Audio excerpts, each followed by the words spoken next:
प्रिय विद्यार्थियों, आपका हमारे YouTube चैनल नौकरी विद अजीत पर बहुत बहुत स्वागत है। आज का हमारा टॉपिक है धार्मिक स्वतंत्रता का अधिकार। इससे पहले हम कुछ अधिकार देख चुके हैं, हम एक एक करके जान लेते हैं उसे। हम आर्टिकल 12 देख लिए, आर्टिकल 13 देख लिए, आर्टिकल 12, आर्टिकल 13। हम अगला आर्टिकल देख चुके थे आर्टिकल 14, जिसमें कहा गया था कि विधि के समक्ष समता। आर्टिकल 14 था विधि के समक्ष समता, विधि के समक्ष समता, समक्ष समता। आर्टिकल 15 था। 15 में देखेंगे कि जाति, धर्म, मूल वंश, लिंग, जन्म स्थान के आधार पर कोई भी भेदभाव नहीं किए जाएंगे। 16 में था लोक नियोजन में अवसर की समता, मतलब सरकारी नौकरी में अवसर में समानता। 17 में था अस्पृश्यता का अंत, 17 में था अस्पृश्यता का अंत। अब आर्टिकल 14 से 15, 16, 17 और 18 में था उपाधियों का अंत। इसे कहेंगे समानता का अधिकार। कौन सा अधिकार? समानता, समानता का अधिकार। इसके आगे हम देखे थे स्वतंत्रता का अधिकार, जो कहाँ से शुरू था? आर्टिकल 19, आर्टिकल 20, आर्टिकल 21, आर्टिकल 21 का आर्टिकल 22। ये था आपका स्वतंत्रता का अधिकार, स्वतंत्रता का अधिकार। आर्टिकल 19 में था 6 प्रकार की स्वतंत्रताएं दी गई थी। आर्टिकल 21 में था किसी व्यक्ति को के पर जब अभियोग लगाया जाएगा तो उसे कुछ स्वतंत्रता है। आर्टिकल 21 में था कि जीवन का अधिकार, 21 का में था शिक्षा का अधिकार, 22 में था कि जब किसी को गिरफ्तार किया जाएगा उसके लिए कुछ अधिकार है। अगला हम देखे थे आर्टिकल 23, आर्टिकल 24। इसे कहा जाता है शोषण के विरुद्ध अधिकार, शोषण के विरुद्ध अधिकार। आर्टिकल 23 में कहा गया था कि शोषण के विरुद्ध अधिकार 23 और 24, इसमें दो आर्टिकल है। शोषण के विरुद्ध अधिकार में दो आर्टिकल है। अब 24 में था कि 6 से 14 वर्ष के बच्चों को कल कारखानों, जोखिम भरे कामों में नहीं लगाया जाएगा। 23 में था कि किसी से बेगारी नहीं कराई जाएगी, किसी बधुआ मजदूरी नहीं कराई जाएगी, किसी को बेगारी, बधुआ मजदूरी, जबरदस्ती काम किसी से नहीं करवाया जाएगा। कहने का मतलब किसी भी व्यक्ति का शोषण नहीं किया जाएगा। शोषण के विरुद्ध अधिकार आर्टिकल 23 और 24 में है। अब हम आज देखेंगे अगला आर्टिकल, आर्टिकल 25। आर्टिकल 25 जो कि क्या है? आर्टिकल 25, आर्टिकल 26, आर्टिकल 27, आर्टिकल 28, जो कि है धार्मिक स्वतंत्रता का अधिकार। अब हम एक एक करके इन आर्टिकलों को जानते हैं। धार्मिक स्वतंत्रता का अधिकार आर्टिकल 25 से शुरू है। आर्टिकल 25, आर्टिकल 25 में क्या कहा गया? आर्टिकल 25 में, आर्टिकल 25 में कहा रहा है कि अंतःकरण की स्वतंत्रता। आर्टिकल 25 क्या है? अंतःकरण की स्वतंत्रता। अंतःकरण मतलब हुआ कि आर्टिकल 25 के तहत कोई भी व्यक्ति किसी भी धर्म का पालन कर सकता है, चाहे उसका मन जिस धर्म का पालन करने का कहे उस धर्म का पालन कर सकता है। उस धर्म के रीति रिवाज, उस धर्म के क्रियाकलापों को भी कर सकता है। जैसे देखेंगे कोई व्यक्ति है, उसका मन कहे हिंदू धर्म अपना ले, हिंदू धर्म का पालन करे, मुस्लिम धर्म अपना ले, मुस्लिम धर्म का पालन करे, सिख बन जाए, ईसाई बन जाए, कोई दिक्कत नहीं है। एक धर्म में रहते हुए भी वह व्यक्ति दूसरे धर्म के आचरणों का पालन कर सकता है। वह हिंदू है तो कहीं नमाज भी पढ़ सकता है, गुरुद्वारा में भी जा सकता है, चर्च में भी जा सकता है, कोई दिक्कत नहीं है। तो आर्टिकल 25 यही कह रहा है कि सभी व्यक्तियों को अपने मन, अंतःकरण, अपने मन के हिसाब से किसी भी धर्म का पालन, धर्म जो कि क्या है कि अंतःकरण क्या है? अंतःकरण है, किसी भी धर्म का पालन कर सकता है, उस धर्म के क्रियाकलापों को भी कर सकता है। इसमें व्यक्तिगत है, ये क्या है? व्यक्तिगत, व्यक्तिगत रूप से किसी व्यक्ति को कहा गया है। व्यक्तिगत रूप से किसी व्यक्ति के बारे में बताया जा रहा है कि वह व्यक्तिगत रूप से चाहे किसी भी धर्म का पालन कर सकता है, पूजा पाठ करे अपना। अब धर्म के अनुरूप जो नियम कानून है, जो मान्यताएं है, उसे भी मान सकता है। अब हिंदू धर्म में देखेंगे, हिंदू धर्म में आप देखेंगे बड़ी सी यहाँ चुटकी भी रख सकते हैं हिंदू धर्म में। मुस्लिम धर्म में दाढ़ी रख सकते हैं, बुर्का पहन सकते हैं, और उसमें देखेंगे सिंदूर लगाना, ये सब क्या है, धार्मिक अधिकार होता है। आर्टिकल 25 के तहत धार्मिक अधिकार होता है किसी भी व्यक्ति का। तो आर्टिकल 25 में यही कहा, और आर्टिकल 25 में ये भी कहा गया है कि जब हिंदू बात की जाएगी, जब भी हिंदू धर्म की बात की जाएगी तो हिंदू में कौन कौन शामिल होगा। इसमें यह कहा जा रहा है कि हिंदू में सिख, बौद्ध और जैन को भी हिंदू में शामिल किया जाएगा। इसी आर्टिकल 25 में कह रहा है कि जब जहां पर भी हिंदू की बात की जाएगी तो हिंदू में सिख, बौद्ध और जैन को भी हिंदू में शामिल किया जाएगा।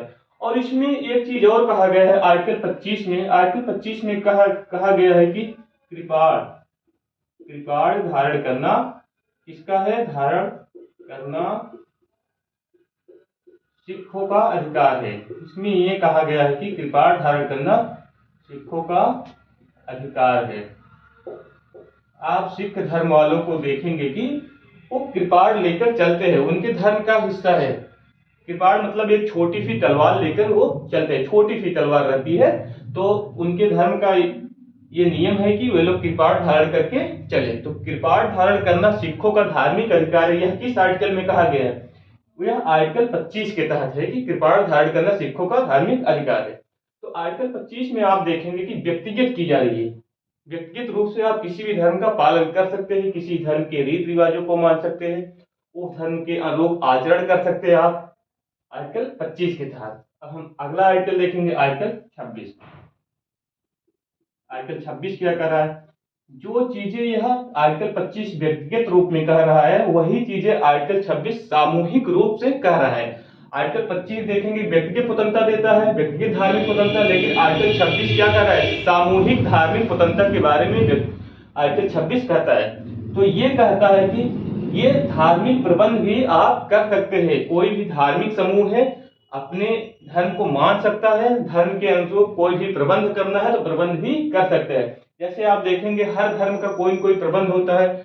आप देखेंगे जैसे हिंदू धर्म हो जाएगा, हिंदू धर्म में दुर्गा पूजा होता है, जगराता होता है। मुस्लिम धर्म होता है, मुस्लिम धर्म में बहुत सारे योजनाएं होती है, जलसा होता है उसमें। तो ये क्या है, धार्मिक प्रबंध है।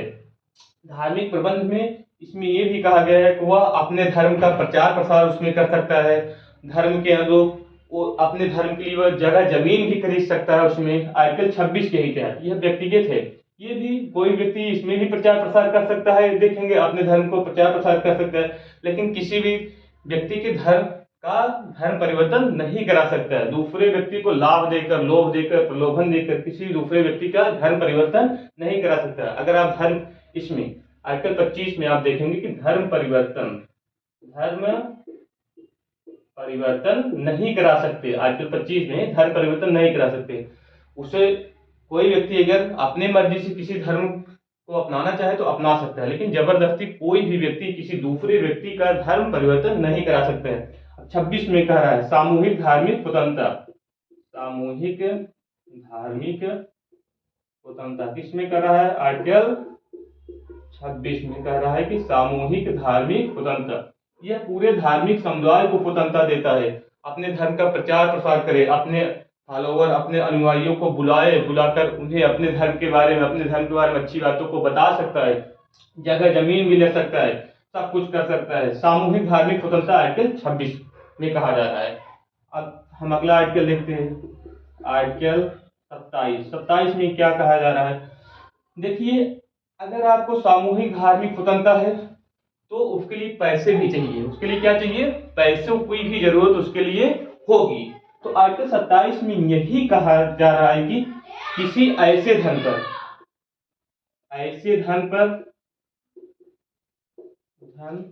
पर टैक्स नहीं लिया जाएगा। क्या नहीं लिया जाएगा, टैक्स नहीं लिया जाएगा, टैक्स नहीं लिया जाएगा। जिसका उपयोग किस लिए किया जाना है, जिसका उपयोग किसी धर्म को बढ़ाने के लिए किया जाना है। कोई ऐसा पैसा रखा है जिसका उपयोग किसी धर्म को बढ़ाने के लिए, धर्म के धार्मिक कार्यों को करने के लिए किया जाना है, तो उस पैसे पर कोई भी टैक्स नहीं लिया जाएगा। कौन सा आर्टिकल कहता है, आर्टिकल 27। ऐसे धन पर टैक्स नहीं जिसका उपयोग किस लिए किया जाना है, धार्मिक कार्य के लिए, जिसका उपयोग धार्मिक धर्म के लिए किया जाना है, तो ऐसे पैसे पर कोई भी टैक्स नहीं लिया जाएगा। जैसे कोई पैसा रखा गया है, उस पैसे से मंदिर बनवाना है, मस्जिद बनवाना है, गुरुद्वारा बनवाना है, चर्च बनवाना है, या किसी धर्म के बारे में, धर्म के लिए खर्चा करना है उस पैसे को, तो उस पैसे पर कोई भी टैक्स नहीं लिया जाएगा। कौन सा आर्टिकल कह रहा है? आर्टिकल 27 कह रहा है। तो आर्टिकल 27 के तहत ऐसे धन पर कोई टैक्स नहीं लिया जाएगा जिसका उपयोग किसी धर्म को बढ़ाने के लिए किया जाना है। तो आर्टिकल 27 के तहत उस पैसे पर कोई भी टैक्स नहीं लिया जाएगा। अब हम अगला आर्टिकल देखते हैं, आर्टिकल 28। आर्टिकल 28 क्या कह रहा है? आर्टिकल 28 कह रहा है कि जो भी सरकारी शिक्षण संस्थान होंगे, सरकारी शिक्षण संस्थानों में कोई भी धार्मिक शिक्षा नहीं दी जाएगी। कौन से शिक्षण संस्थान? सरकारी। आर्टिकल 27 कह रहा है सरकारी शिक्षण संस्थानों में, शिक्षण संस्थान में धार्मिक शिक्षा, कौन सी शिक्षा? धार्मिक शिक्षा नहीं दी जाएगी। आर्टिकल 28 तक सरकारी शिक्षण संस्थानों में कोई भी धार्मिक शिक्षा नहीं दी जाएगी।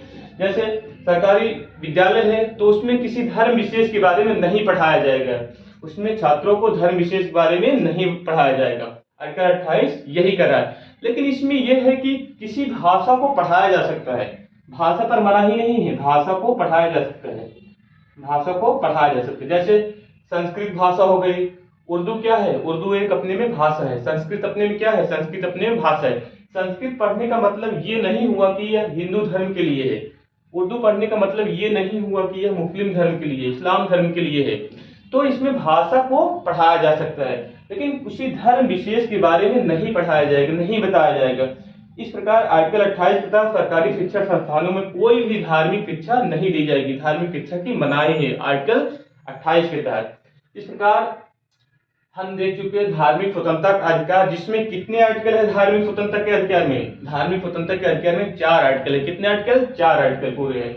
Article 25, article 26, article 27, article 28। अब आर्टिकल 25 में क्या कहा गया है? आर्टिकल 25 में व्यक्तिगत धार्मिक स्वतंत्रता के बारे में अधिकार दिए गए हैं। इसके तहत आप किसी भी धर्म का पालन कर सकते हैं, किसी धर्म को मान सकते हैं, किसी धर्म के अनुरूप आचरण कर सकते हैं, उस धर्म का जो रीति रिवाज होगा उसे आप फॉलो कर सकते हैं।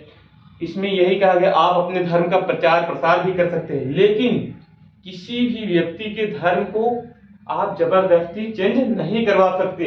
तो धर्म परिवर्तन करना क्या है? धर्म परिवर्तन कराना अपराध है, जबरदस्ती किसी व्यक्ति के धर्म परिवर्तन कराना अपराध है। यही आर्टिकल 25 कहता है। आर्टिकल 25 में 2 और बातें दी गई है। आर्टिकल 25 में कहा गया है कि जब भी हिंदू की बात की जाएगी तो हिंदू में कौन कौन शामिल माना जाएगा? जब भी हिंदू की बात की जाएगी तो हिंदू में सिख और बौद्ध और जैन भी हिंदू में शामिल माने जाएंगे। और इसमें यह भी कहा गया है कि कृपाण धारण करना सिखों का धार्मिक अधिकार है। सिख लोग देखेंगे कि छोटी सी तलवार लेकर चलते हैं, तो उनका क्या है? धार्मिक अधिकार है। तो आप ये बताइए कि अब सिख लोग देखेंगे पगड़ी बांधे रहते हैं, पगड़ी बांधे रहते हैं किस आर्टिकल के तहत? आर्टिकल 25 के ही तहत। सिंदूर लगाना आर्टिकल 25 के तहत। बड़ी सी चुड़की रखना देखेंगे हिंदू धर्म में रखी जाती है, तो कौन सा आर्टिकल है? आर्टिकल 25 के तहत। बुर्का पहनना किस आर्टिकल के तहत? आर्टिकल 25 के तहत। मतलब धार्मिक किसी भी धर्म विशेष में जो भी रीति रिवाज होंगे उन सबको फॉलो कर सकते हैं। किस आर्टिकल के तहत? आर्टिकल 25 के तहत। यह व्यक्तिगत कह रहा है। लेकिन आर्टिकल 26 में क्या कर रहा है? सामूहिक रूप से, सामूहिक रूप से उस धर्म में क्या कर सकते हैं? धर्म का प्रबंध भी कर सकते हैं। समूह में उस धर्म का प्रचार प्रसार आप कर सकते हैं। जगह जमीन भी वह जो संस्था होगी, संगठन होगा, वह खरीद सकती है, तो अपने धर्म का प्रचार प्रसार भी कर सकती है। इसका उदाहरण जैसे देखेंगे हिंदू धर्म में अलग होता है, मुस्लिम धर्म में अलग होता है, हर धर्म में होते हैं। आर्टिकल 26 के तहत उन्हें भी छूट प्राप्त है। दुर्गा पूजा जैसे हो गया, दुर्गा पूजा क्या है? सामूहिक धार्मिक स्वतंत्रता है। आप देखेंगे रामायण होता है, रामचरितमानस होता है, भजन कीर्तन होता है। मुस्लिम धर्म देखेंगे जलसा होता है, वो सब क्या है? सामूहिक धार्मिक स्वतंत्रता। समूह में लोग उसमें इकट्ठे होते हैं, अपने धर्म का प्रचार प्रसार कर सकते हैं, करते हैं। लेकिन किसी भी व्यक्ति के धर्म को जबरदस्ती चेंज करवाना, उन्हें लालच देकर किसी भी तरीके से चेंज करवाना क्या है? अपराध है। किसी व्यक्ति के धर्म को आप जबरदस्ती चेंज नहीं करवा सकते। आर्टिकल 26। आर्टिकल 25 में व्यक्तिगत धार्मिक स्वतंत्रता, आर्टिकल 26 में सामूहिक धार्मिक स्वतंत्रता के बारे में बात की जा रही है। अगला आर्टिकल, आर्टिकल 27 में ये कह रहा है कि ऐसे किसी भी धर्म पर जिसका प्रयोग धर्म विशेष के लिए किया जाना है, उस धर्म पर कोई भी टैक्स नहीं दिया जाएगा, कोई भी टैक्स ऐसे धन पर नहीं लिया जाएगा जिसका उपयोग किसके लिए किया जाना है, किसी धन विशेष को बढ़ाने के लिए किया जाना है, ऐसे धन पर कोई भी टैक्स नहीं लिया जाएगा। आर्टिकल 27 कह रहा है। आर्टिकल 28 कह रहा है कि सरकारी शिक्षण संस्थानों में कोई भी धार्मिक शिक्षा नहीं दी जाएगी। क्या? सरकारी शिक्षण, सरकारी विद्यालय में कोई भी धार्मिक शिक्षा नहीं दी जाएगी, लेकिन इसमें भाषा को पढ़ाया जा सकता है। जैसे संस्कृत हो गया, उर्दू हो गया, तो भाषा ये सब क्या है, किसी धर्म विशेष के बारे में नहीं है, क्योंकि ये सब क्या है, एक लैंग्वेज है, भाषा है। तो इस प्रकार धार्मिक स्वतंत्रता का अधिकार हमारा समाप्त हुआ। धन्यवाद।